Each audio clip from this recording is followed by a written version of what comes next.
야고보서 1장 19절 시작.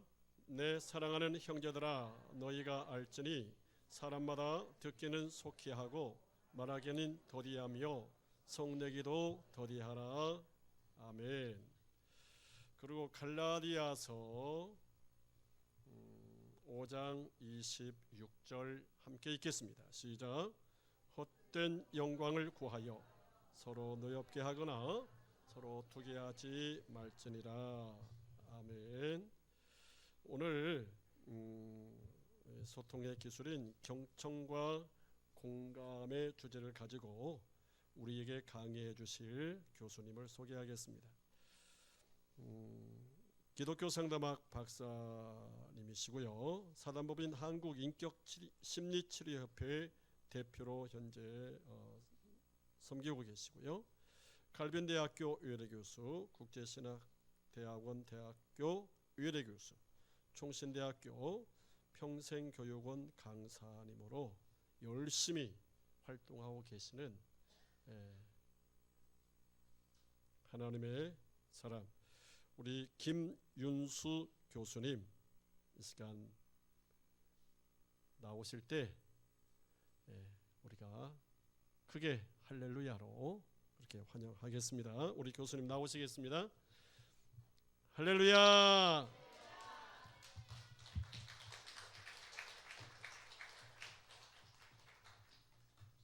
반갑습니다. 제 이름은 김윤수라고 하고요. 네.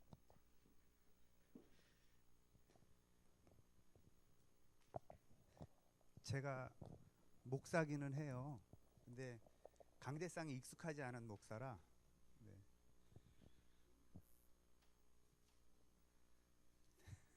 네. PA 되겠구나. 네. 네. 제가 이렇게 섬기는 교회에서는 1년에 한 번 정도 설교를 해요. 그러니까 이제 설교를 거의 안 하는 목사여서 이렇게 강대상에 있으면은 울렁증이 있어가지고 제가 이렇게 강대상에서 뭘 하는 게 좀 어렵더라고요. 네. 제가 이제 그 예전에 한세대학교에서 한 학기 이렇게 학생들을 쭉 가르쳤는데 그래도 이제 한 학기 수업을 다 끝냈으니까 이 학생들하고 마무리하는 시점에서 그래도 우리가 한 학기를 마쳤으니까 기도하고 마치자 이랬더니 어떤 학생이 저한테 이렇게 질문을 하더라고요. 교회 다니세요? 그러더라고요. 그래서 제가 그 얘기를 딱 듣는데 이렇게 여러 생각이 이렇게 지나갔어요. 내가 한 학기 동안 뭘 강의를 했길래 얘네들이 내가 교회도 안 다닐 놈처럼 보였나? 이제 이런 생각이 들더라고요. 그래서 제가 목사라고 그랬더니 그 친구가 두 번째 질문하는 게 교회 다니신다고요? 이러더라고. 야, 내가 목사라고 해도 교회 다니냐는 질문을 받고 보니까 야, 한 학기를 내가 참 이제 엄청나게 내 마음대로 강의했나 보다 해서 그날 엄청나게 회개 기도를 하고 제가 다시는 이제 이렇게 강의 가서는 어디 가서도 이렇게 제가 목사다라는 걸 먼저 얘기하고 강의를 해요. 그래도 가끔 이제 강의 끝날 때 되면 저보고 교회 다니세요? 이런 사람들이 가끔 있어요. 네, 죄송합니다.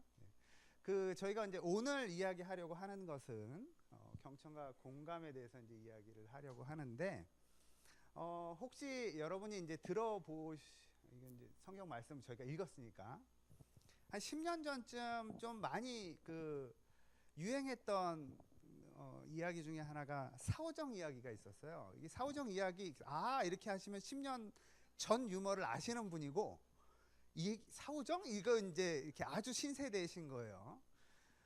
이제 이 사오정이 드디어 보청기를 샀습니다. 보청기를 사가지고 보청기를 이제 딱 귀에 꽂고 얘가 학교를 갔어요. 학교를 가서 이렇게 수업을 듣는데 이렇게 이제 사오정이 보청기를 끼고 수업을 듣는데 이렇게 앉아 있지 않고 자꾸 이렇게 왔다 갔다 해요. 그러니까 이제 선생님이 이렇게 제가 왜 이제 갑자기 보청기를 끼고 왔다 갔다 하나 해서 이제 질문을 하는 거예요. 선생님이 질문합니다.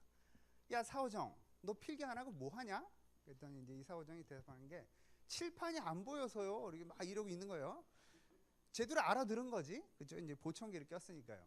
그러니까 이제 선생님이 물어요. 그래, 네 눈이 몇인데? 저 눈 2개인데요. 얘기를 해요. 그러니까 이제 선생님이 답답했죠. 야, 그거 말고 네 눈이 얼마냐고. 그랬더니 얘가 갑자기 갸우뚱거리면서 저는 눈 안 팔아요.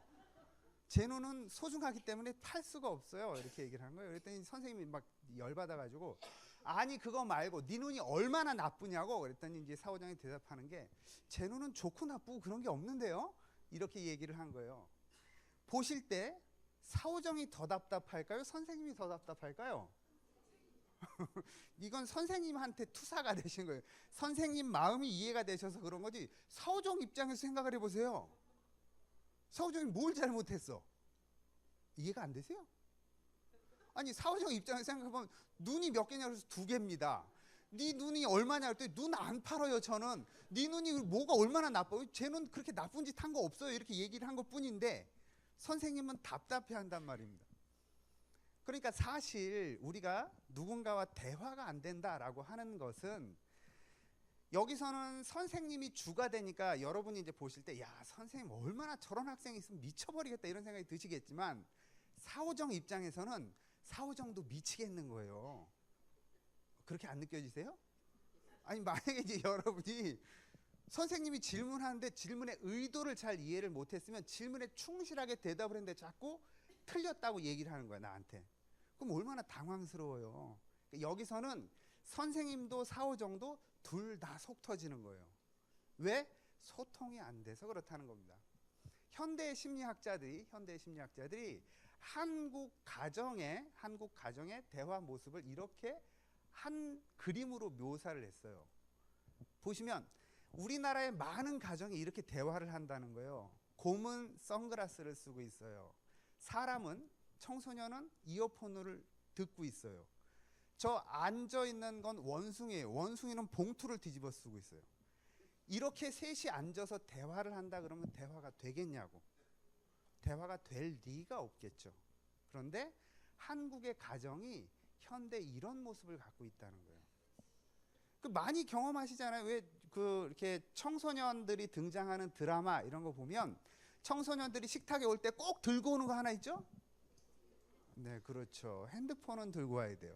수저는 안 가져오는 한이 있어도 핸드폰은 들고 와야 돼요. 꼭 들고 와서 핸드폰 막 누르면서 밥을 먹어요. 사실 부모랑 소통을 안 하겠다라는 의지를 드러내고 있는 거죠. 물론 바빠서 그럴 수도 있어요. 뭐 이해하자면 바빠서 그럴 수도 있는데 굳이 부모랑 할 얘기도 없는데 그 시간에 뭐 하겠어? 핸드폰이나 봐야지. 이런 거죠. 그러니까 한국의 많은 가정들이 가정 안에서 소통이 현저히 없어지고 있다라고 하는 것은 상당히 크게 나타나지는 현상 중에 하나입니다. 소통이 안 되는 대화를 이제 몇 가지를 한번 생각을 해보면 첫 번째는요. 정답을 반복해서 제시하면 소통이 안 돼요. 정답을 몰라서 못하는 경우는 별로 없어요. 왜 그러냐면 아이들이 초등학교를 마치면 내가 뭔 하면 안 되고 뭔 해도 된다라고 하는 걸 대부분 잘 압니다. 그런데 아이들이 정답을 몰라서 안 하는 게 아니라 그게 잘 안 돼서 못하는 경우인데 정답을 반복적으로 제시해주면 그건 소통이 안 돼요. 이거는 소통이 안 되는 첫 번째는 부모 측에서 보통 소통이 안 된다라고 많이 느끼는 거고요. 두 번째는 무시하는 대화예요. 사진에서 보시는 것처럼 개무시. 사실 이제 청소년 아이들이 부모에 대해서 많이 하는 행동이죠. 불러도 예? 이런 식의 대답을 해. 들리지 않게 대답을 해. 얘네들은 놀라운 능력이 있어요. 제가 이제 그 일 끝내고 퇴근해서 집에 가면은 제 아들이 저한테 뭐라고 얘기를 했는지 저는 못 들었거든요. 그래서 물어요. 야, 너는 아빠가 하는데 아무 소리도 안 하냐? 했어요. 늘상 이래. 그러니까 들리지 않게 말하는 능력이 있어요, 애들이. 청소년 아이들은. 그래서 야, 참 놀라운 능력이다. 니들끼리 그걸 알아듣냐? 했더니 알아듣는데 또 야, 그렇게 의사소통을 하는구나 이제. 그런 행동들이 이제 어른인, 저도 이제 뭐 이렇게 어른이니까요.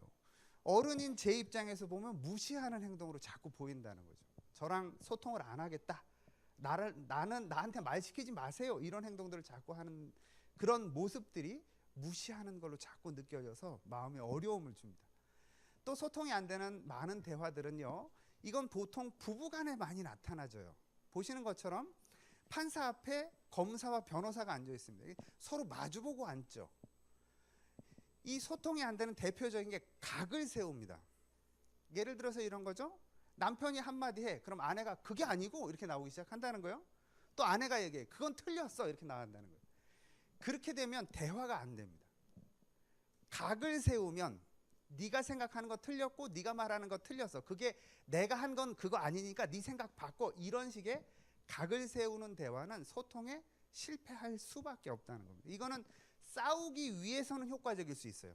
각을 세운다는 것은 싸우기 위해서는 효과적일 수 있지만 내가 말한 의도는 그게 아니니까 너 생각 바꾸고 시작하자. 이런 건 전혀 대화가 될 수 없다라는 거죠. 각을 세우는 대화, 틀린 걸 바로 잡아주려는 대화는 소통이 안 되는 대화입니다. 그리고 또 하나 소통이 안 되는 대화는 너로 시작하는 대화입니다. 너는, 너라는 인간은 이렇게 나기 시작하면 더 이상 그 뒤를 듣고 싶어지지가 않아요. 우리는 자연스럽게 귀가 닫혀요. 귀를 닫는 이유는 뭐냐면 나를 보호하기 위해서 그렇습니다.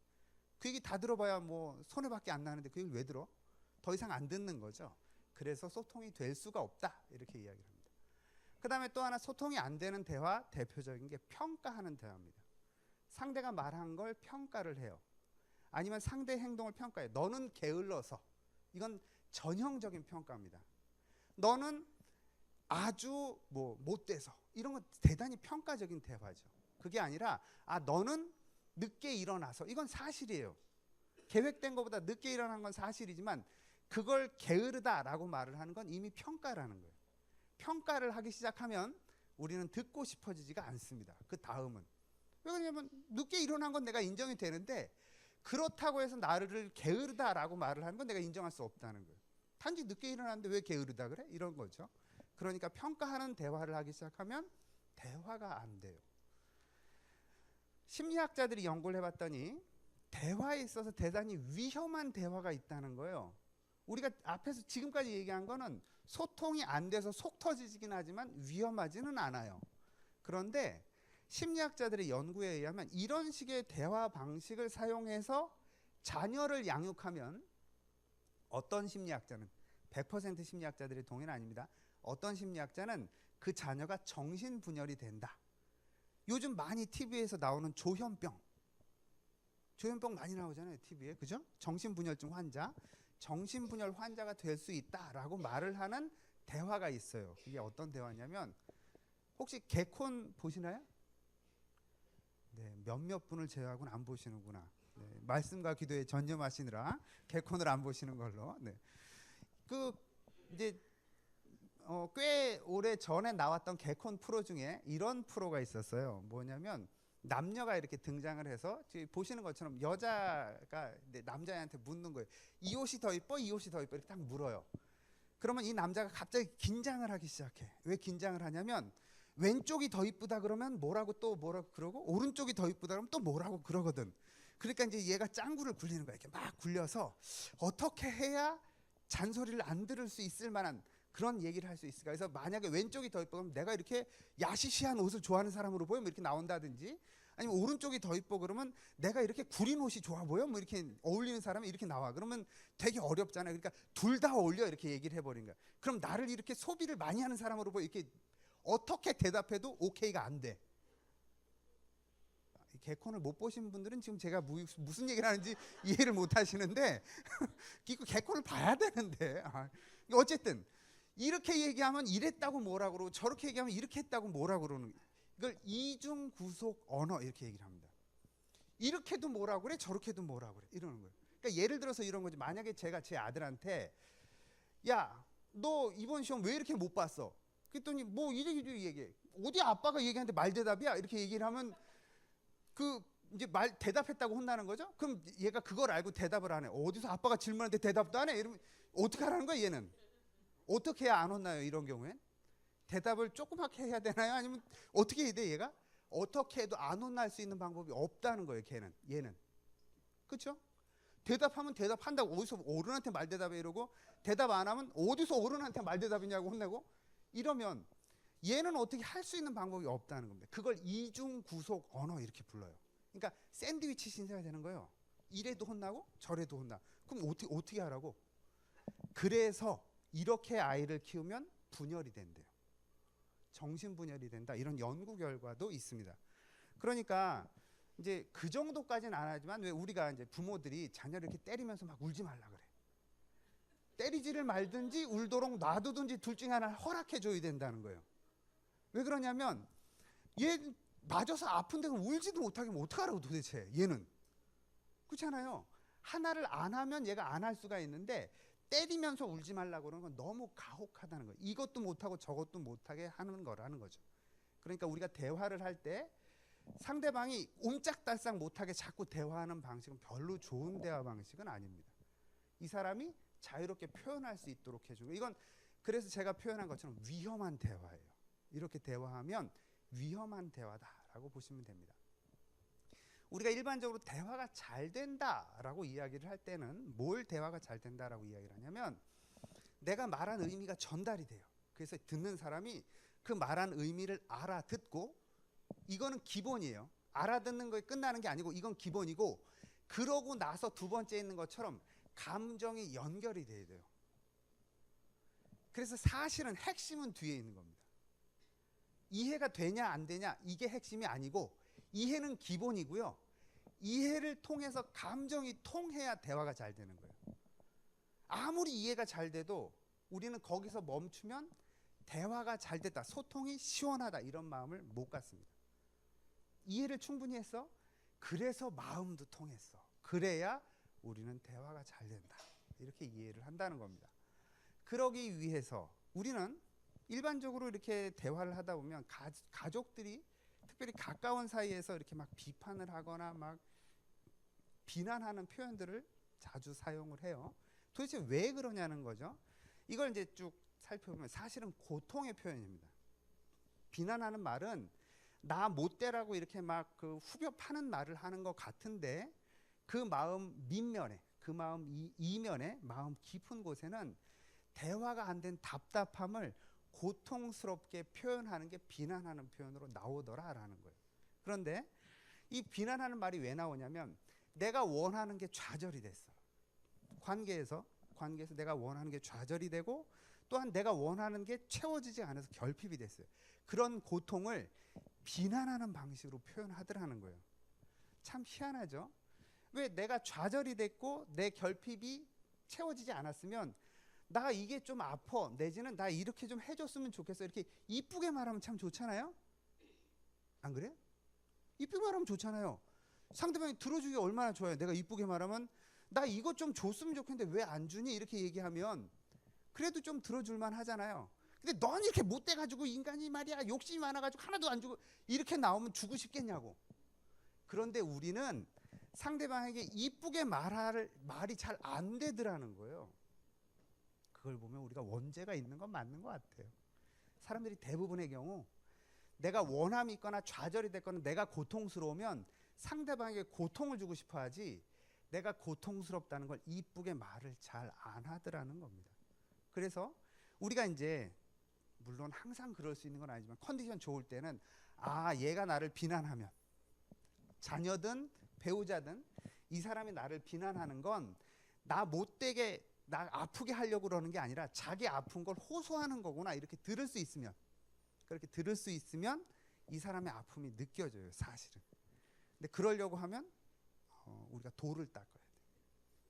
돌을 닦으면 얘기가 이렇게 객관적으로 들리는데 그전에는 그게 좀 어렵습니다. 네, 그래서 서로 같이 노력을 해야 되는데, 어쨌든 의도는 그거예요. 고통스러워서 비난을 하는 거지 나를 아프게 하려고 비난하는 건 아니다 라고 하는 거. 또 하나, 비난하는 표현이 나오는 이유 중에 하나는 뭐냐면 상대를 통제하려고 비난을 해요. 그러니까 예를 들어서 여기 있는 것처럼 이것도 일이라고 했어? 그럴 거라면 차라리 그만둬. 이건 제대로 하도록 통제하려고 비난하는 표현을 사용한다든지, 됐어요, 엄마 아빠랑은 말이 안 통해, 말이, 이런 식으로 이야기를 하는 건 엄마 아빠가 나한테 그런 표현을 못하도록 통제하려고 한다든지, 이렇게 상대를 통제하려고 할 때 비난하는 표현을 사용을 합니다. 이게 이제 우리가 상대를 비난하는 표현이 나오는 이유인데, 대화에 있어서 가장 중요한 거 많이 들으셨겠죠. 경청입니다. 경청. 근데 이제 실제로 이제 저는 상담하는 사람들을 훈련시키거든요. 그 일을 좀 이렇게 제가 하는 일 중에 좀 비중이 좀 많은데요. 상담하는 사람들을 훈련시키다 보면 재미있는 것 중에 하나가, 상담하려고 하면 가장 기본은 이렇게 남의 말을 잘 들어야 되잖아요. 근데 그게 참 어렵습니다. 상담 훈련을 받는 사람도 그게 정말로 어려워요. 경청이 뭐냐? 사전적으로는 이렇게 정의가 되어 있습니다. 상대방에게 전달하려고 하는 말의 내용, 그것뿐만 아니라 그 말 이면에 있는 어떤 다른 것까지 귀 기울여서 듣는 것, 이걸 경청 이렇게 이야기를 해요.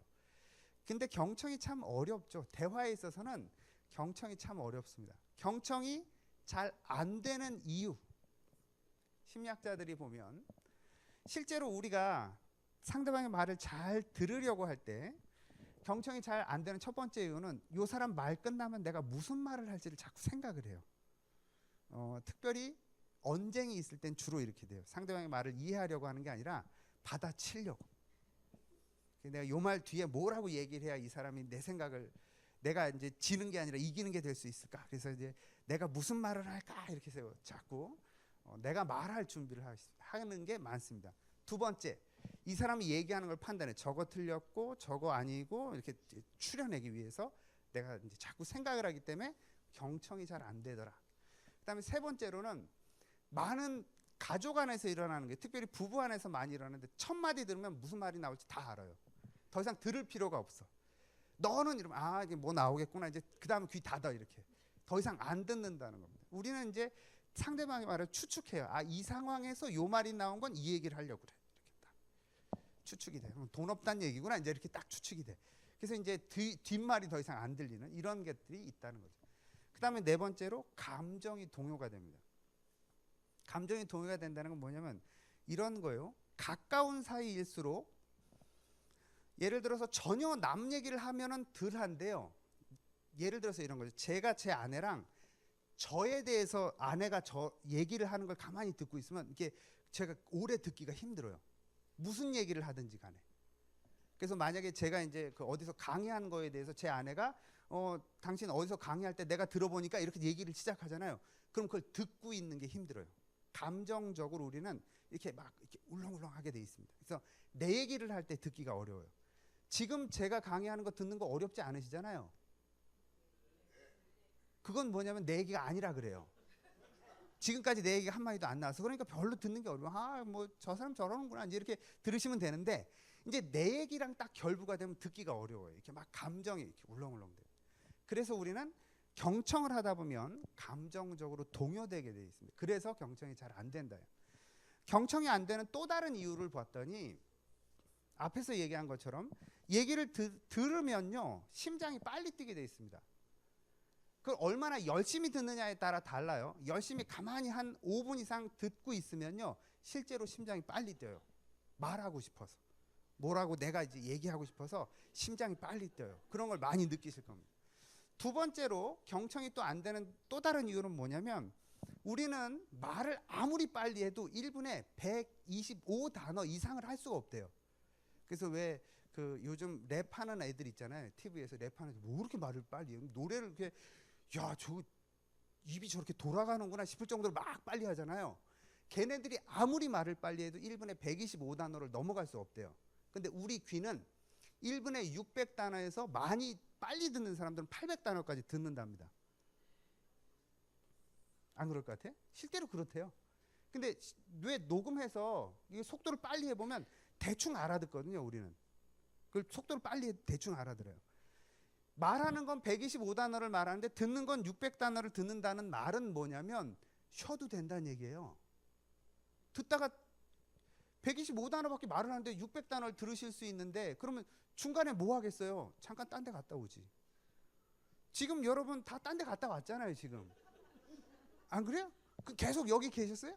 그랬으면 심장이 빨리 뛰었어요. 그게 안 되고 우린 듣다가 그게 이제 뭐 설교도 이렇게 듣다가 보면 딴 생각 잠깐 했다 와. 그래도 아무 지장이 없어요. 왜?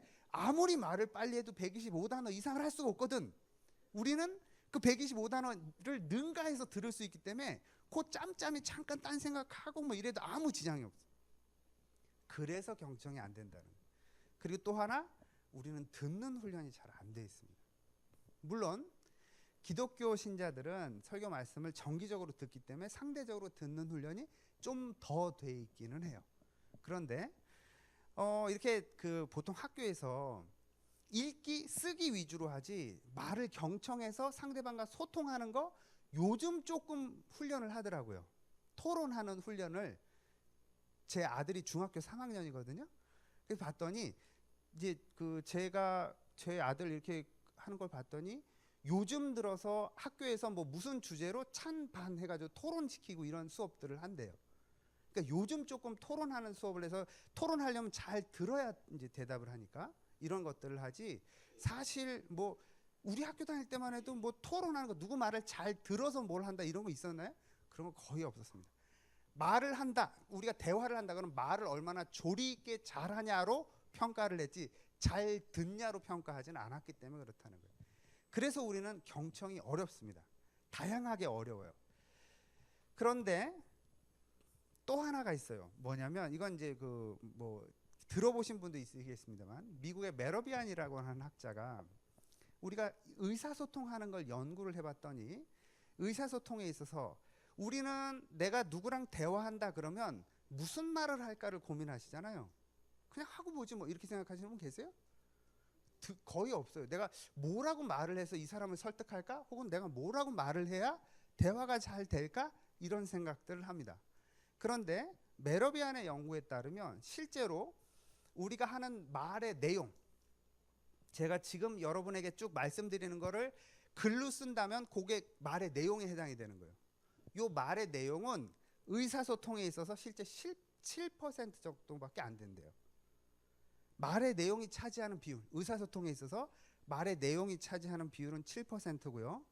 38%는 우리가 이제 듣는 어떤 억양, 목소리 크기 이런 청각적 메시지래요. 55%는 시각적 메시지입니다. 표정, 태도. 그래서 심리학자들이 이런 실험을 했어요. 유치원 아이들을 이렇게 쭉 앉혀놓고 유치원 선생님이 가서 이제 이 아이들한테 고무차력을 하나씩 줬어요. 고무차력을 하나씩 주고 이 유치원 아이들한테 너희들이 만들고 싶은 거 다 만들어봐 했어요. 유치원 아이들이 막 만들고 있어. 선생님이 가서 조금 있다가 선생님이 가서 이 유치원 아이들한테 뭐라고 얘기하냐면 잘한다. 제가 칭찬했나요? 칭찬이 아니에요? 해석이 안 돼요? 다시 한번 해도 잘한다. 칭찬으로 들리시는 분, 비아냥거리는 걸로 들리시는 분, 나머지 분은 안 들리셨어요? 유치원 아이들이 선생님이 가서 잘한다 어떻게 했을 것 같으세요? 이 유치원 아이들이 어떻게 했을까요? 네. 유치원 아이들의 행동이 어떤 행동을 하냐면 더 열심히 만들더래요. 선생님이 가서 고무차력을 니들이 만들고 싶으면 만들어라 그러고 선생님이 잘한다 그랬더니 더 열심히 만들더래. 왜 그랬을까요? 칭찬으로 들리는 거예요. 그 말이 칭찬으로 들린다는 말은 우리가 여기서 얘기한 메러비안의 38% 뉘앙스가 해석이 안 돼요. 유치원 아이들은 말의 뉘앙스를 해석을 못하고 말의 내용으로 해석하더라는 거예요. 잘한다 이 말로 들은 거예요. 칭찬으로. 근데 이제 똑같은 경우를 초등학교 2학년 아이들한테 한 거예요. 초등학교 2학년 아이들을 이렇게 앉혀놓고 담임 선생님이 가서 고무차력을 이렇게 줘서 자 너희들이 만들고 싶은 거 만들어 해서 조금 있다가 선생님이 가서 잘한다 이랬어요. 그랬더니 초등학교 2학년 아이들은 어떻게 행동을 하냐면 다 놓고 선생님을 보더래요. 이렇게. 그 말은 뭐냐면 얘네들은 말의 뉘앙스가 해석이 되는 거예요. 그렇죠? 사실 우리는 대화를 할 때 말의 내용보다는 뉘앙스로 대화를 해요. 근데 이제 많은 경우 제가 이제 부부 상담을 이렇게 하면 많은 경우 이제 남편들이 아내한테 사과를 할 때 어떤 식으로 하냐면 미안해. 됐지? 미안해. 내가 다 잘못했어. 됐지? 어떻게 느껴지세요? 저 인간이 정말 미안해 하는구나. 이렇게 느껴지세요? 염장 지르는 거지. 염장. 근데 그래 놓고 내가 사과했는데 그걸 또 트집 잡냐고 이렇게 나오면 말의 내용 7%는 사과 맞아요. 그렇죠? 미안해. 그렇죠? 미안하다고 했으니까. 말의 내용은 7% 맞지만 38%가 뭘 전달하냐면 안 미안해를 전달하거든요. 근데 만약에 제가 표정까지 읽으려서 미안해? 있다고 가정을 해봐요. 그러면 93%는 안 미안해요. 이건 단지 7%는 사과한 거예요. 그런데 내가 사과했는데도 속 좁게 용서를 안 한다고, 이건 말이 안 된다는 거죠. 실제 우리는 많은 부분이 표정 혹은 뉘앙스로 대화를 해요.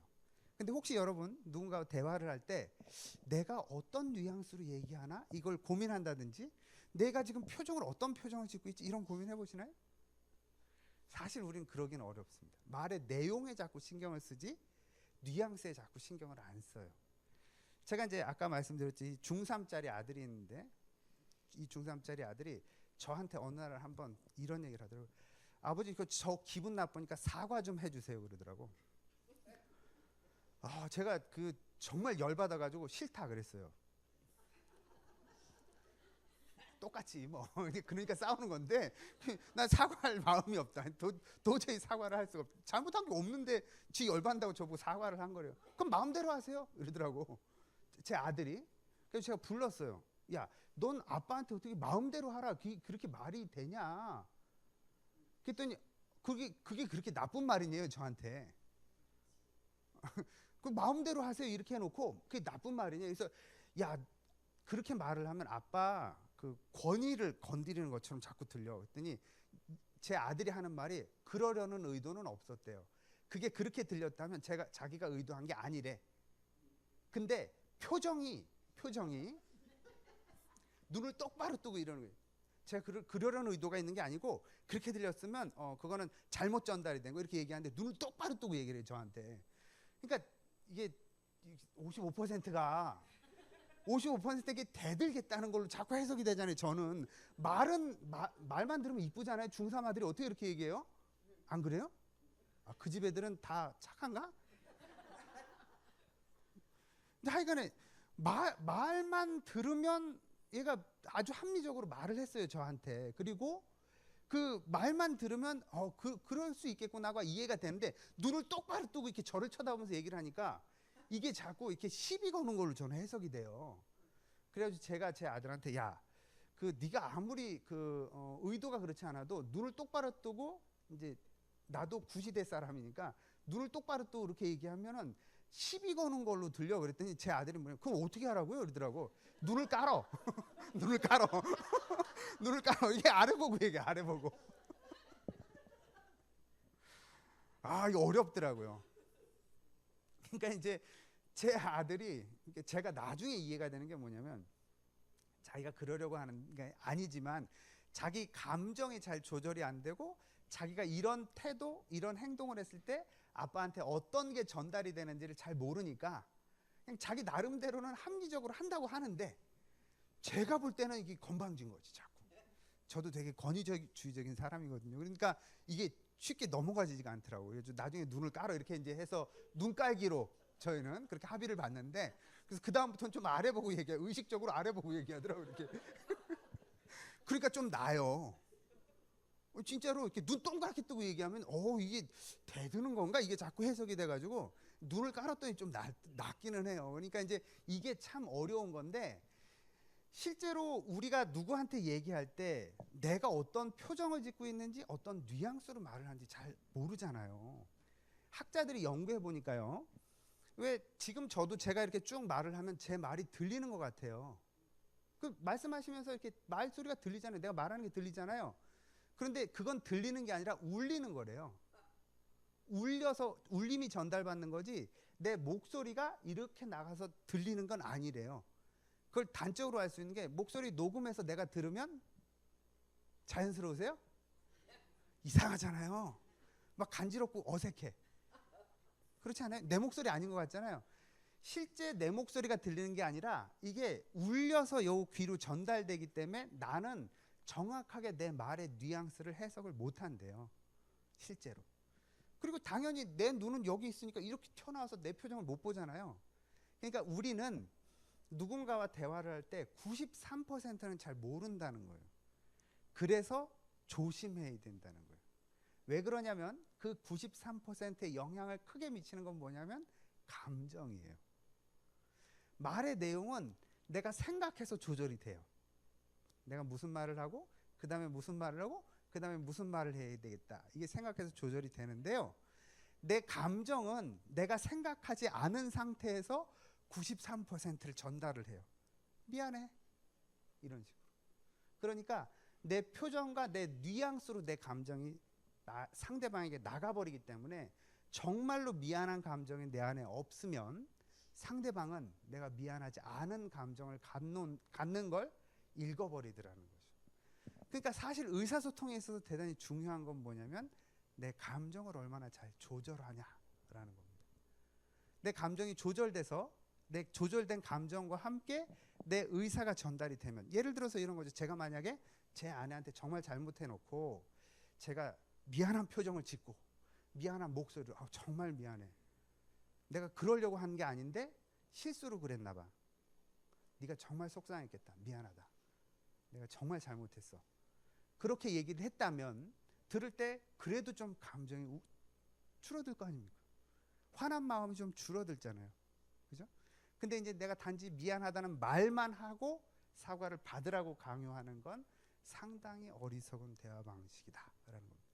그래서 실제로 상대방과 대화를 할 때는 내 감정을 얼마나 잘 조절하고 이 조절된 감정이 얼마나 잘 전달되느냐가 경청에 있어서 그리고 대화에 있어서 대단히 중요한 요소다라고 이야기를 합니다. 적극적인 경청을 하기 위해서 보통 이제 의사소통을 가르치는 사람들이 하는 이야기가 이런 겁니다. 뭐냐면 첫 번째, 생각을 멈추라는 거예요. 내가 자꾸 생각을 하면서 그다음에 무슨 말을 해야지, 얘가 무슨 말을 하고 있구나, 이렇게 자꾸 생각을 하면서 들으면 경청을 하기가 어렵습니다. 그다음에 두 번째로 눈으로 대화를 하라는 거죠. 이건 아이들이 정말 잘 알아요. 그래서 아이들과 대화할 때 만약에 제가 신문 보면서 얘기해봐 이러고 있으면 애들이 싫어하잖아요. 그래서 와서 신문 위에 올라와가지고 이렇게 얼굴 보면서 대화하려고 하는 거, 눈을 쳐다보면서 대화를 하려고 하는 거. 그러니까 눈을 쳐다보면서 대화를 해야 그 대화가 정말 진실된 대화일 가능성이 높습니다. 그다음에 세 번째로 주의 깊게 들어야죠. 내용뿐 아니라 감정까지도 읽어내도록 노력을 해야 됩니다. 그다음에 네 번째로 말 그 뒤에 담고 있는 의미가 뭐가 있을까라고 하는 걸 자꾸 우리가 들으려고 노력을 해야 그래야 경청이 된다, 이렇게 얘기합니다. 효과적인 경청 방법으로는, 그러니까 기술은 이런 기술들이 있어요. 예를 들어서 맞아, 그래, 동감이야, 이렇게 100% 공감을 하는 것도 우리가 경청하면서 사용할 수 있는 어떤 공감 기술이고요. 또 하나는 그냥 그러게 말이야, 그렇구나, 이렇게 넘어가듯이 이야기를 하는 것도 효과적인 방법입니다. 또 하나는 확인을 해주는 것도 경청에 있어서 중요한 방법 중에 하나예요. 내가 이렇게 이해해도 될까? 네 말을? 또는 당신 말은 이렇단 얘기군요. 이런 방식으로 확인을 하면서 넘어가는 것도 경청에 있어서 중요한 방법입니다. 그 다음에 세 번째로는 질문을 해주는 거예요. 그래서 어떻게 됐어? 라든지 그래서 A라는 건가 B라는 건가? 이렇게 중간중간 한 번씩 질문을 해주는 것도 경청에 있어서 아주 좋은 방법이다 라고 이야기를 합니다. 그 다음에 이제 경청과 함께 공감을 대단히 중요한 요소로 이야기를 하는데요. 공감은 상대방의 의견, 그걸 들을 때 이 사람의 입장에서 듣는 거예요. 그래서 그 상담을 가르칠 때는 이 공감을 뭐라고 표현하냐면, 상대방의 옷을 입고 상대방의 신을 신고 상대방의 모자를 쓰고 상대방의 자리에 서서 상대방처럼 생각해라, 이렇게 얘기를 합니다. 그래야 공감이 된대요. 사실 우리는 내 입장을 떠나서 이 사람 입장을 생각한다. 정말 어렵습니다. 그게 정말 어려운데 내가 최선을 다해서 이 사람이 된 것처럼 그 입장을 바꿔놓고 생각을 하면 공감이 돼요. 근데 단지 거기에서 머무르는 게 아니라 한 걸음 더 나가서 이 사람에게 있어서 있는 1%의 긍정이라도 찾아서 얘기해 줄 수 있다면 훨씬 좋은 공감이 된다라는 거예요. 예를 들어서 이런 겁니다. 만약에 이제 제가 상담을 하는데 어떤 내담자가 와요. 어떤 내담자가 와서 이렇게 얘기합니다. 선생님, 제가 일주일 동안 너무 괴로워서 죽을 것 같았어요. 우울증 환자예요. 너무 괴로워서 일주일 동안 죽을 것 같았어요. 이렇게 얘기를 하는 내담자가 있다라고 가정을 할 때 이 사람에게 공감을 한다면 아, 당신이 얼마나 괴로웠으면 일주일 내내 죽을 것 같은 고통을 느끼셨겠나. 이렇게 공감을 해주면 우리가 위에서의 공감이에요. 근데 아래서의 공감, 1%의 긍정이라도 이 사람에게 찾아줘야, 예를 들어서 정말 죽을 것 같이 괴로우셨군요. 제가 그 입장이었어도 죽을 것 같이 괴로웠겠어요. 이렇게 얘기를 하면 이 사람은 맞아, 상담사가 봐도 내가 정말 죽을 것 같이 괴롭구나. 확인만 하고 가는 게 된다고. 그러면 안 되잖아요. 그거 확인해서 이루을 게 별로 없잖아요. 그러니까 이 사람 안에 있는 긍정을 우리가 찾아봐 준다면 한 걸음 더 나가서 그럼에도 불구하고 당신이 당신 문제를 해결하기 위해서 이렇게 상담받으러 온 거 보니까 당신 마음 안에 문제를 해결하고 싶은 열심, 그런 욕구가 당신이 참 많군요. 그게 당신을 좋게 변화시킬 거라고 믿어요. 이렇게 얘기를 해준다면 이 사람이 얼마나 힘을 얻고 돌아갈 수 있겠습니까? 그것처럼 공감이라고 하는 것은 이 사람이 느끼는 것, 상대방이 느끼는 걸 내가 같이 느껴주는 거지만 그럼에도 불구하고 그걸 조금이라도 긍정으로 해석할 수 있어야, 그래야 제대로 된 공감이다, 이렇게 얘기를 한다는 겁니다. 공감에 있어서 제일 중요한 건 같은 편이 되는 거예요. 내가 공감을 제대로 하면 이 사람은 내가 자기와 같은 편이다라고 느껴요. 사실 부부간의 대화를 하는 데 있어서 제일 어려운 것 중에 하나가 이겁니다. 많은 부부들이, 제가 이제 저는 법원에서 이혼 상담을 10년 이상 했어요. 이제 그 이혼 상담을 하는데 이혼, 소송상 이혼, 이혼도 협의 이혼 있고 소송 이혼이 있잖아요. 소송 이혼하는 부부들을 이제 10년 이상 상담을 했어요. 제가 그 법원에서 이혼 상담할 때 처음 상담했던 케이스가 아주 황당했던 케이스가 있었는데, 어떤 케이스였냐면 이 그 남자분이 왔는데 법원에서 그러니까 이혼 소송을 남편이 많이 거는 것 같으세요? 아내가 많이 거는 것 같으세요? 별로 여러분한테 필요도 안 하겠지만 뭐 그냥 한번 찍어보세요. 남편이 더 소송을 많이 걸까요? 아내가 소송을 많이 걸까요? 네, 95%가 아내가 소송을 걸어요. 남편이 소송 거는 건 5% 정도 돼요. 근데 이제 이 남편이 상담을 받으러 온 거예요. 혼자. 아내랑 같이 와야 되는데 아내가 안 오겠다 그래가지고 남편이 혼자 왔어요. 먼저. 남편이 와가지고 저한테 처음 상담할 때 하는 소리가 뭐였냐면, 아내가 저랑 이혼하겠다는 걸 소장 받고 알았다는 거예요. 그게 무슨 얘기인지 모르시죠? 아내가 이혼하겠다고 법원에 소송 서류를 내면은 그 소송 서류가 법원에서 다 도장 찍어가지고 남편한테 배송이 돼요. 그러니까 아내가 집에서 우리 이혼해 이 얘기를 한마디도 안 하고 법원에 그냥 소장 밀어넣은 거예요. 그랬더니 집에 있다가 소장 받고 우리 아내가 나한테 이혼하겠다는 이러고 온 거야. 상상이 잘 되세요? 그 제가 희한해가지고 남편한테 물었어요. 부부간에 대화를 안 하세요? 그랬더니 이 남편이 그래도 대화를 하는데 이혼하겠다는 말은 한마디도 안 했다는 거야, 자기한테. 그리고 나서 법원에서 소장 넣어가지고 이렇게 왔다는 거예요. 그런데 제가 상담을 하다 보니까 의외로 많습니다. 한 집에 사는데 자기 남편한테, 아내 입장에서 자기 남편한테 우리 이혼해 이 말 한마디 안 하고 그냥 법원에 넣어버려요. 황당하죠? 그거 상담하는 저는 얼마나 황당하겠어요. 이거 뭐라고 얘기를 해 내가. 이야, 근데 많더라고요. 그 정도로 대화를 안 합니다. 우리 이혼합시다 이 말도 안 해. 말하기도 싫다는 거지.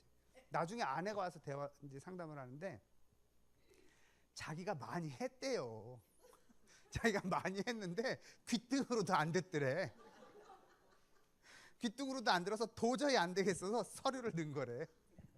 그 말 들으니까 이해가 되더라고. 아, 귀등으로도 안 들었구나. 근데 부부간의 대화가 정말 안 돼요. 부부간에 같은 편이 쓸 수 있다면, 같은 편이 될 수 있다면 그 부부는 정말 행복한 부부입니다. 부부 상담하는 상담사들이 이렇게 워크숍한 게 한 번 있어가지고 이렇게 한 200명을 이렇게 쭉 앉았어요. 제가 강사였던 게 아니고 저도 참여한 거예요.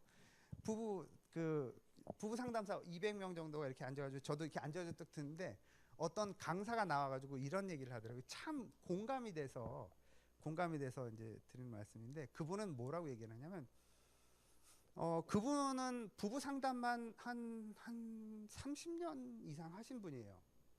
그분이 이제 이런 얘기를 하시더라고요. 자기가 부부 상담을 하면서 봤더니 이런 특징이 있더라는 거예요. 정말 천사 같은 남편, 그리고 정말 천사 같은 아내, 두 사람이 만나서 지옥을 만들기도 하더래요. 정말 천사 같은 남편과 정말 천사 같은 아내가 만나서 지옥을 만들기도 하더라.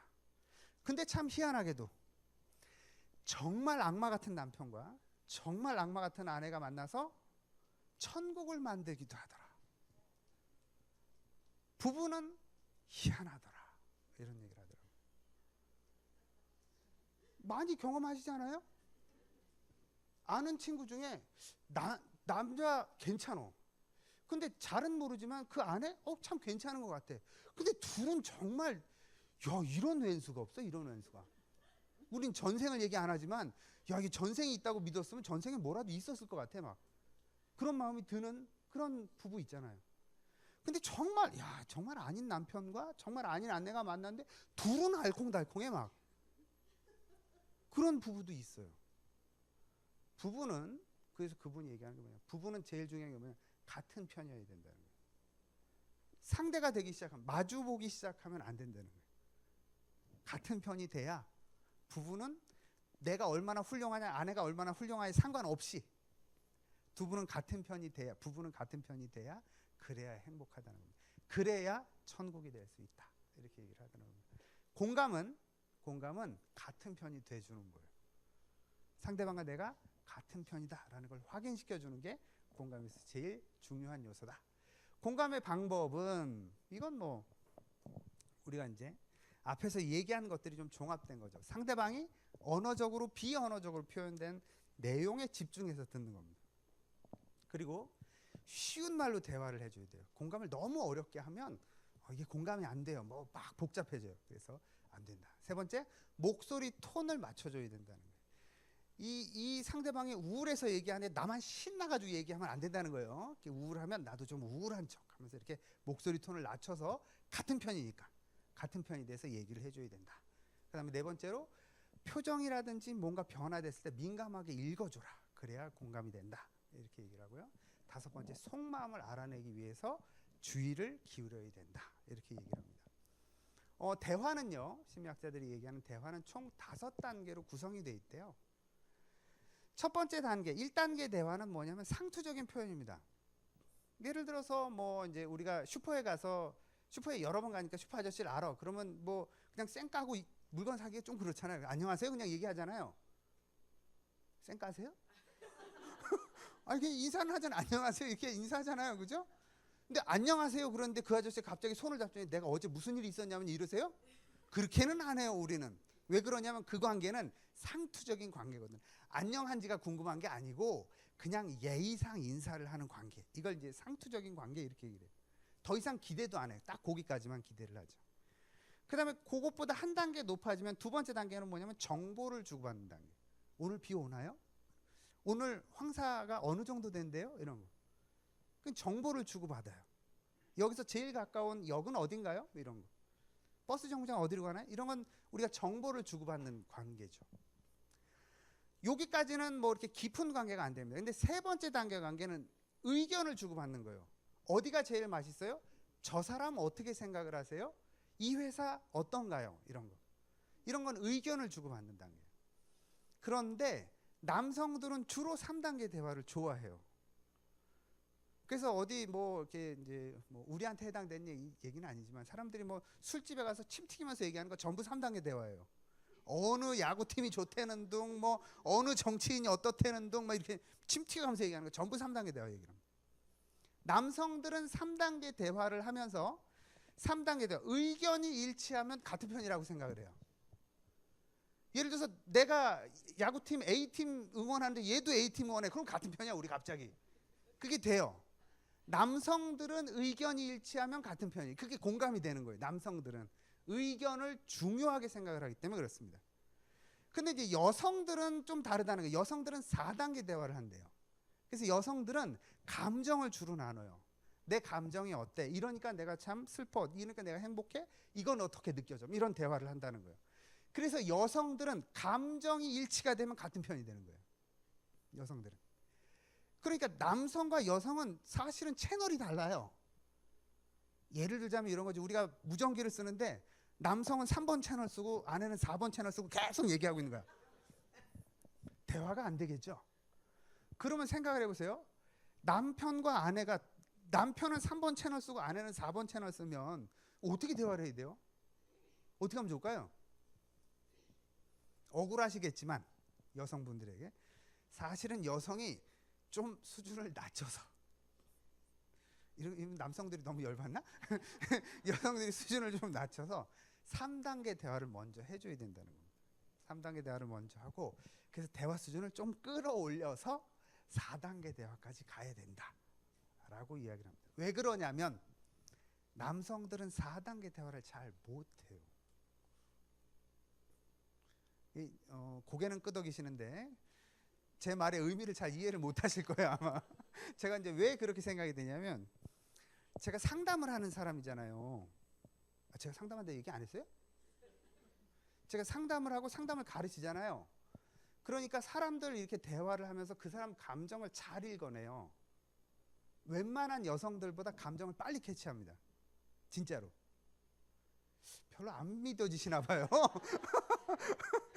별로 안 믿어지시는 것 같은데 진짜로 그래요. 뭐 어쨌든 뭐 못 믿겠으면 어쩔 수 없지만 한번 믿어봐. 잘 읽어내요. 근데 제가 제 아내랑만 마주하면 안 읽혀요. 희한하게 제 아내를 딱 봤을 때 이 사람이 무슨 감정을 느끼는구나가 안 읽히더라고. 그래서 이제 제가 아내한테 뭐라고 하면, 네가 나한테 상담료를 안 내서 그러는 것 같다, 내가 그렇게 얘기를 했는데, 어쨌든 이 아내랑 대화를 하면 아내 감정도 잘 읽혀야 되는데 잘 안 읽히더라고요, 제가. 그래서 제 아내도 다른 여성들이랑 동일하게 답답함을 느끼더라고요. 저는 안 그런 줄 알았어요. 제가 안 그런다고 생각을 했는데 나중에 이 아내 얘기를 가만히 들어보니까 제 아내도 동일한 답답함을 느끼더라고. 그래서 나는 내가 다른 내담자들의 감정을 잘 읽어주고 공감을 잘 해주거든요. 제가 상담하면 정말 슬프시겠어요, 정말 괴로우시겠네 이러거든요.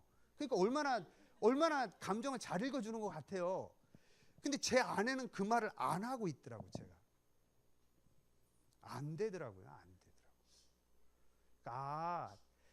제가 일로서는 4단계 대화를 하는데 자연스러운 상태가 되면 3단계 대화를 막 못하는구나, 4단계 대화가 자연스럽게 나오지가 않는구나, 이게 제 결론이에요. 물론 제가 능력이 부족해서 그럴 수는 있습니다만, 알고 훈련한 저도 그런데 남편들이 뭐 물론 저보다 더 훌륭한 분들도 많이 있을 수 있지만 자연스러운 경우라면 그러기 어렵다는 거죠. 그러긴 어렵습니다. 그러니까 아쉽더라도 내가 3단계 대화를 시작을 해서 4단계로 끌어올려 줘야, 그래야 우리 부부는 대화를 할 수가 있다라는 거예요. 참 쉽진 않아요. 쉽진 않은데 그렇게 노력을 해야 된다라는 거죠. 그 다음에 5단계 대화는 뭐냐면, 혹시 그 초등학교 다니실 때 소리굽새라고, 이렇게 말발굽처럼 생긴 거, 이렇게 소리굽새 2개 이렇게 딱 잡고 한쪽을 띵 치면 웅 해서 한쪽이 웅 울리는 거 모르시네? 초등학교 때 실험하는 건데, 초등학교 때 소리굽새 몰라요? 네. 소리굽새라고 말발굽처럼 이렇게 된, 그래서 이렇게 쇳덩어리가 붙어 있는 거 이렇게 양쪽으로 들고요, 한쪽을 띵 하고 치면 이렇게 웅 하고 울려서 반대쪽이 이렇게 울려요. 그게 이제 소리굽새의 어떤 현상인데, 그걸 뭐라고 부르냐면 공명현상 이렇게 부릅니다. 5단계 대화는 공명현상과 같은 거래요. 그래서 굳이 내가 구구절절히 표현 안 해도 그 사람의 감정이 느껴지는 거예요.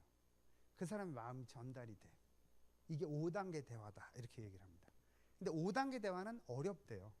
5단계 대화는 우리가 아무리 열심히 해도 쉽게 도달할 수 있는 게 아니어서, 우리가 할 수 있는 최선은, 특별히 부부관계에서는 3단계, 4단계 대화의 채널만 맞춰도 훨씬 행복하게 살 수 있다는 거예요. 그래서 우리가 그렇게 노력을 해야 된다. 대화에는요, 여러 가지 대화 방식이 있는데, 뭐 아이메시지 혹시 모르시는 분 계세요? 없죠? 진짜 없나? I 메시지는 U 메시지는 너 이렇게 시작하는 게 U 메시지. 너는 너라는 인간은 이렇게 시작하는 게 U 메시지고 I 메시지는 나라는 단어로 시작되는 걸 I 메시지 이렇게 얘기를 합니다. 그런데 이제 제가 가끔 이제 학부모를 대상으로도 강의를 이렇게 가면은요. 학부모들도 I 메시지를 모르는 분이 없어요. 근데 I 메시지를 쓰는 분 아무도 없어요. I 메시지를 왜 안 쓰세요? 제가 질문을 했어요. 제일 많은 대답이 뭐냐면 I 메시지를 하면 오글거린대요. 간지럽대. 왜 그러냐면 이게 뭔가 내가 열받아서 이렇게 화를 좀 내야 되는데 내가 볼 때 이렇게 나가면 화를 낼 수가 없다는 거지. 그러니까 이게 자꾸 오글거리고 그리고 어떤 분은 이런 얘기도 해요. 집에서 I 메시지를 했더니 애들이 어머니 왜 그러시냐고. 그냥 하던 대로 하시라고. 그래서 이제 자기가 I 메시지를 한 2번 쓰고 포기했다 이런 얘기를 합니다. 근데 실제로 I 메시지는 대단히 효과적인 의사소통 방식이에요. 내가 생각할 때, 내가 볼 때, 내가 느낄 때 이렇게 시작하는 I 메시지가 사용하는 목적은 뭐냐면 간접적입니다. 딱 직접적으로 얘기하는 게 아니고요. I 메시지는 특성상 간접적인 전달이 돼요. 나는 그렇게 느껴진다는 거지. 이게 옳다 그러다가 아니라 나는 이게 이렇게 느껴져. 이렇게 전달하기 때문에 듣는 사람이 훨씬 부드럽게 들려요. 그런데 I 메시지를 6개월 동안 내가 계속 유지할 수 있으면 가족들이 대화 방식이 바뀝니다.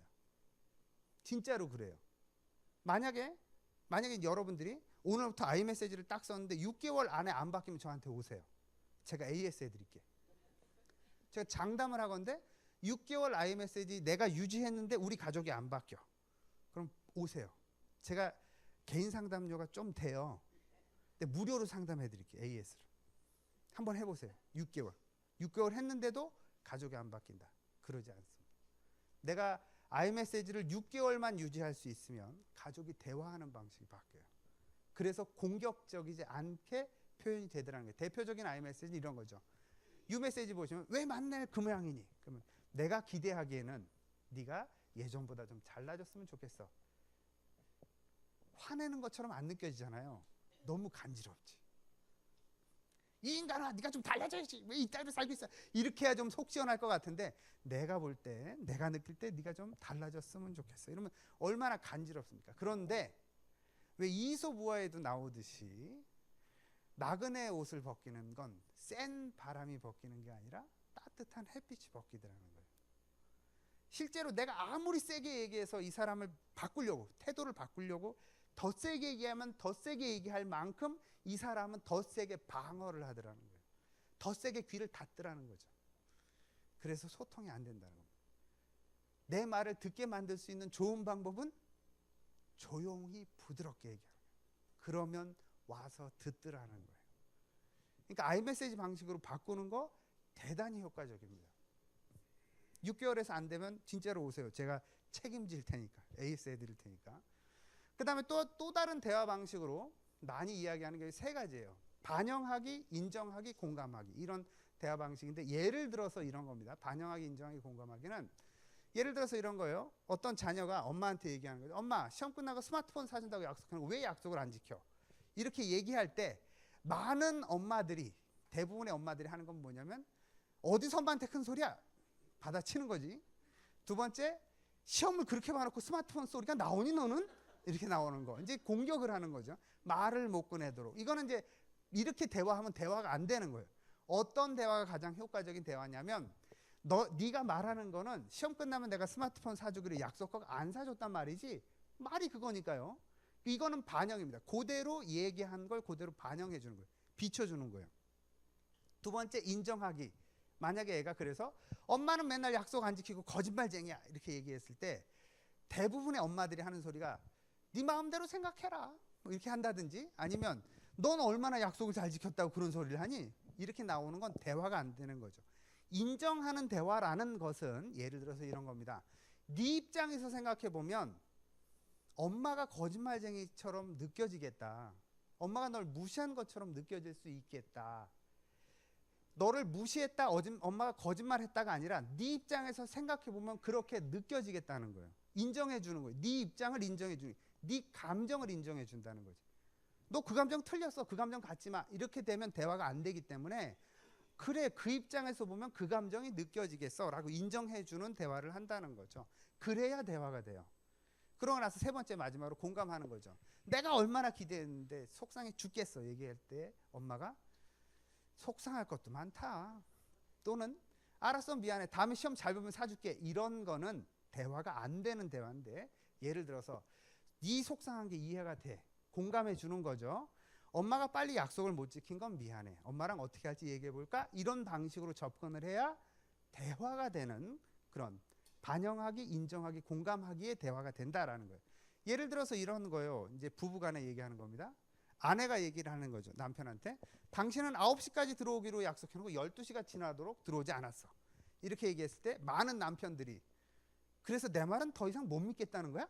못 믿겠다는 얘기 한 적도 없는데? 그렇게 얘기를 하는 거죠. 또는 내가 맨날 늦었냐? 이렇게 얘기를 한다든지, 이런 거는 반영하기가 아니라는 거죠. 반영하기는 뭐냐면 말한 그대로를 얘기해 주는 거예요. 예를 들어서 이런 겁니다. 당신 말은 내가 9시까지 들어온다고 약속하고 12시가 지나도록 안 들어왔단 말이지. 내가 당신하고 약속한 걸 안 지켰단 말이지. 요게 반영하기. 그건 사실이니까. 그 다음에 이제 인정하기는, 예를 들어서 그런 행동이 나를 무시하는 것처럼 느껴져. 이렇게 얘기를 했을 때 남편이 소설 쓴다, 소설 써. 뭐 이렇게 나오면 이제 이건 이제 싸우자는 거고. 그 다음에 또는 또 그 소리다. 내가 놀다가 늦었냐? 일했지? 뭐 이렇게 나오는 거. 자기를 방어하는 거지 대화하자는 게 아니라는 겁니다. 이럴 때 인정하는 건 뭐냐면, 그래, 당신 입장에서 생각해 보면 무시하는 것처럼 느낄 수 있겠다. 그 감정을 인정해 주는 거예요. 그 감정이 맞다 틀리다가 아니라 당신이 그 감정을 갖는 거 그래 이해돼. 그럴 수 있겠어 라고 인정해 준다는 거예요. 감정을 존중해 주면 존중받는 기분이 들어요. 근데 감정을 무시하면 무시당하는 기분이 듭니다. 우리는. 그렇기 때문에 감정은 인정해주고 존중해줘야 돼. 그런 감정이 들 수 있어. 내가 그렇게 했다는 게 아니라 그런 감정이 들 수 있다는 걸 인정한다는 거죠. 그러고 나서 공감하는 거. 예를 들어서 당신에게 내가 별로 중요한 존재가 아닌 것 같아서 속상해 라고 말을 했을 때 속상할 것도 많다. 이런 싸우자는 거고. 그 다음에 알았어 미안해 됐지 화 풀어. 이거는 아까 말씀드린 대로 그냥 결론만 빨리 내서 말을 못하게 막아버리는 이런 방식이고, 이게 아니라 당신의 속상함이 이해가 돼. 나라도 속상했을 것 같아. 미안해. 이럴 때 공감하는 그런 대화가 된다는 겁니다. 그러니까 우리는 대부분의 경우 네 감정은 틀렸고 그 감정 말고 이 감정 가져. 이런 방식의 접근을 하면 대화가 안 돼요. 그럴 수 있겠다. 네가 화날 수 있겠다. 속상할 수 있겠다. 짜증날 수 있겠다. 그래서 그 감정은 이해가 되지만 우리 이렇게 하자. 라고 수용해주고 다른 대안을 제시할 때 훨씬 대화가 되더라라는 겁니다. 사실은 우리가 경청하고 공감하는 거의 핵심은 뭐냐면 감정에 그렇게 해준다는 거예요. 사실보다도 감정에 그렇게 접근을 해야 훨씬 효과적인 대화가 되더라라고 이야기를 하는 거예요. 요건 이제 시간이 조금 됐는데 한두 가지만 더 보고, 예를 들어서 이런 거죠. 어린 아들을 데리고 친구 모임에 갔다 온 어떤 아내가 남편한테 넋두리를 하는 거예요. 예를 들면 자기야 나 너무 짜증나. 동창 모임에 갔는데 땡땡이네 애가 우리 아들과 동갑인데 글쎄 혼자서 한글 다 띄고 더하기도 빼기도 혼자 하고 있지 뭐야. 남편이 아 그러게 뭘 했어. 내가 미리미리 한글나라 시키라고 했잖아. 아내가 아니 걔는 지 혼자 배웠다니까. 남편이 그게 다 머리 나쁜 너 닮아서 그런 거지. 집에서 잡지만 보지 말고 공부 좀 해라 공부 좀. 남편이 거기서 그 말이 왜 나와. 지는 얼마나 공부 잘했다고. 남편이 너보단 나. 이게 대부분의 갈등하는 부부들이 이렇게 싸워요. 그런데 만약에 이거예요. 아내가 자기야 나 너무 짜증나. 동창 모임에 갔는데 땡땡이네 애가 우리 아들과 동갑인데 글쎄 혼자 한글도 다 띄고 더하기 빼기도 혼자 배우고 있지 뭐야 라고 했을 때 남편이 뭐라고 얘기하면 아내가 마음이 시원해지겠냐는 거예요. 자, 남성분들 아내한테 뭐라고 얘기하면 아내 마음이 시원해질까요? 너무 과한 요구를 하나요? 아내가 들을 때 내 편이다 라는 마음이 들을까요? 남편이 뭐라고 얘기를 하면? 많은 남편들이 아내 편을 들어준다고 하는 실수 중에 하나는 뭐냐면 가지마. 대단한 실수입니다. 안 가는 걸 원하는 게 아니에요. 아내는 안 가는 걸 원하는 게 아니죠. 만약에 여기서 남편이 아내한테 그래 정말 짜증났겠다 이런 식으로 시작을 하면 같은 편이 돼준다는 거예요. 그 감정을 읽어주면 돼요. 아내한테 무슨 해결책 답을 달라는 게 아니고 짜증난 내 감정. 그래 너 정말 짜증났다. 오랜만에 동창 모임에 갔는데 걔는 이렇게 눈치가 없니? 이렇게 나오면 아내가 속이 좀 시원해지죠. 왜? 같은 편이니까. 이 남편이 나랑 같은 편이에요. 그렇게 느껴야 마음이 시원해진다는 겁니다. 또 예를 들어서 이런 겁니다. 직장에서 상사한테 깨지고 퇴근하는 남편이 아내랑 대화를 하는 거예요. 남편이 말합니다. 아 미치겠네. 이달 실적 떨어졌다고 부장이 쥐잡듯이 잡는데 말이야. 지 열받은 것까지 나한테 쏟아내고 난리야. 성격 같아서는 확 그만두고 말지. 아내가 거봐. 매일 밤 밤늦게까지 TV 보고 지각하더니 결국 그런 소리 듣잖아. 지금 당신 나오면 어디 갈 때 있어 참고 다녀. 아내가 뭐? 지금 남편한테 할 소리냐? 아내가 내가 뭐 틀린 말 했어? 애가 배울까 봐 겁나다 겁나. 남편이 관둬라 이런 소리 듣자고 죽어라 이란 내가 등신 이렇게 얘기를 했을 때 만약에 남편이 아 미치겠다 이달 실적 떨어졌다고 부장이 쥐잡듯이 하는데 지 열받은 것까지 나한테 쏟아내고 난리야. 성격 같아서는 확 그만두고 말지 라고 했을 때 아내가 뭐라고 얘기하면 남편이 마음이 시원해질까요? 아내분들 그만둬? 그만두면 어떡하려고? 제가 사실은 아내가 그 말을 하길 기대하는데 우리 아내는 전혀 그런 소리 안 하더라고. 네. 그만둬. 뭐 그것도 하나의 방법일 수 있죠. 감정을 읽어주는 거예요. 진짜 열받았겠다. 그 부장님 왜 그런데? 이렇게 나오면 그래도 남편이 같은 편이 돼주잖아요. 내 편 돼주잖아요. 그러니까 마음이 풀립니다. 사실 우리가 대화를 한다라고 하는 것은 뭐 대단한 기술이 있으면 더 좋아요. 그건 맞습니다. 기술이 많으면 많을수록 좋은 건 맞는데 우리가 기술이 없어도 가장 쉽게 할 수 있는 건 뭐냐면 그 사람과 같은 편이 돼주는 겁니다. 같은 편이 돼준다는 건 감정을 같이 느껴주는 거예요. 이 사람의 감정을 나도 느껴주고 내가 그냥 느끼고 있는 게 아니라 내가 느낀 걸 전달해 주는 거예요. 나도 그 감정 같이 느끼고 있어. 이렇게. 그러면 우리는 대화가 훨씬 쉬워집니다. 이제 행복한 관계를 위한 팁이 있는데요. 행복한 관계를 위해서는 심리학자들은 이렇게 얘기합니다. 아는 것이 사랑이래요. 아는 것이 사랑이다. 이 말이 무슨 얘기냐면 제가 이제 올해가 결혼한 지 21년째예요. 결혼 초에 제가 직장회를 다녔는데 아침에 아내하고 싸웠습니다. 아침에 아내하고 싸우고 나서 이제 출근을 했다가 퇴근을 이렇게 하는데 그때는 뭐 이제 꽤 오래 전이니까 그 자동차도 이제 자가용도 없었고 그냥 대중교통으로 퇴근을 하는데 이대로 퇴근하면 한 달 가겠어요. 이 갈등이 제 감에. 그래서 이거를 어떻게 좀 해결해야겠다 싶어가지고 제가 이제 딱 퇴근을 하면서 회사 앞에 꽃집이 있더라고. 꽃집에 들어갔습니다. 꽃집에 들어가서 사정을 얘기했어요. 제가 아내하고 싸웠는데 제 아내 마음을 좀 풀고 싶어요. 어떻게 하면 좋을까요? 그랬더니 그 꽃집 그분이 저한테 뭐라고 이제 이렇게 추천을 하냐면 장미꽃 백송이를 사래요. 혹시 장미꽃 백송이 사보셨거나 받아보셨나요? 부피가 커요. 진짜로 장미꽃 백송이 부피가 커요. 그 당시에 돈이 꽤 들어가더라고요. 제가 꽤 오래 전이잖아요. 제가 이제 비싸죠. 큰 맘 먹고 장미꽃 백송이를 거기서 샀어요. 그래서 대중교통을 이용해서 낑낑 매고 쪽팔림을 무릅쓰고 가져갔어요. 그래가지고 제가 이제 배를 딱 눌렀습니다. 그랬더니 아내가 딱 나왔어요. 제가 원래는 문 열고 들어가는데 일부러 배를 눌렀지. 아내가 문을 딱 열어주더라고요. 그래서 제가 긴 말 안 하고 장미꽃 백송이를 딱 주면서 자 그랬어요. 그랬더니 제 아내 첫 마디 뭐냐면 내가 장미 제일 싫어하는 거 몰라?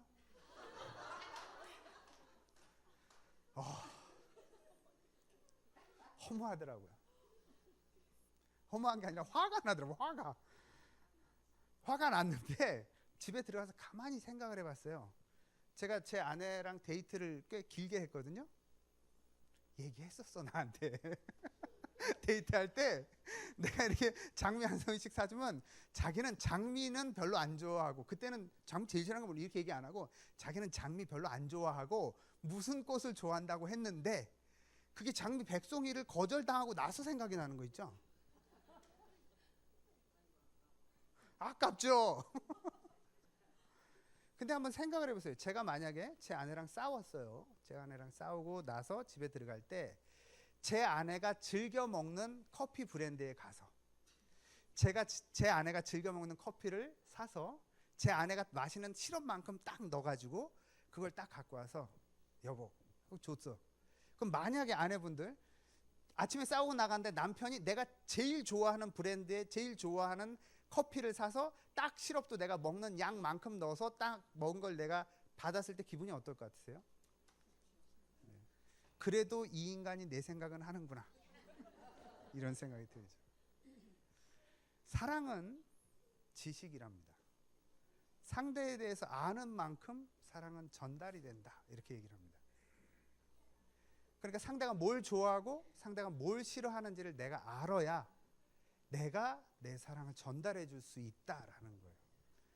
그 다음에 또 하나는 긍정적인 감정을 저축하라는 거예요. 부부간에 갈등이 생기면 긍정적인 감정을 자꾸 깎아먹습니다. 그러니까 긍정적인 감정을 자꾸 저축해야 우리 관계는 좋아질 수 있고요.